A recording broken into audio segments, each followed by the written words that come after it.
回はトラッシュ缶2号機に外付けレシーバーを取り付けたという記録です。すでに1号機はフリースカイ XM レシーバーを取り付けました。付け方が悪くてちょっと不格好です。2号機は内蔵レシーバーのままですが、なんと40メートルくらいしか届きません。クソです。フライスカイレシーバーが余っているので、これを取り付けてみます。フリースカイの時は IRX1 というポートにつなぐ S バスでしたが、フライスカイは RX につなぐ I バスタイプです。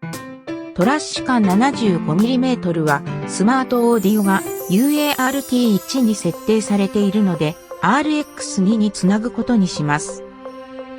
バラします。付属のケーブルを切って使います。ハンダ付けしました。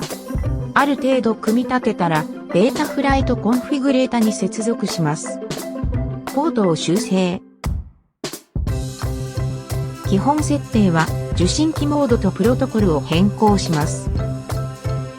受信機ではチャンネルを AUX10 にします。続いて PC から外し、プロポ側を設定します。私のプロポはジャンパー T8SG プラス。プロトコルを変更してバインドします。また、ベータフライトコンフィグレーターに接続。フライスカイレシーバーもつないでいます。プロポの電源も入れて受信機を確認します。動きました。画像も OK。RSSI も良さそうです。仕上げです。熱収縮チューブをかぶせました。しかし、でかい。めちゃくちゃ悩みました。考えること2時間。こうなりました。赤いので、エビのような感じ。画像も出ています。飛ばしてみます。大丈夫そう。RSSI もしっかり出てる。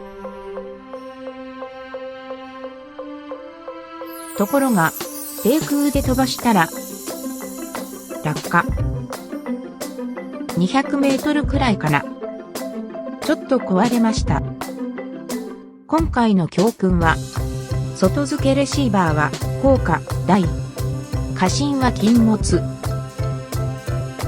今回は以上です。ご視聴ありがとうございます。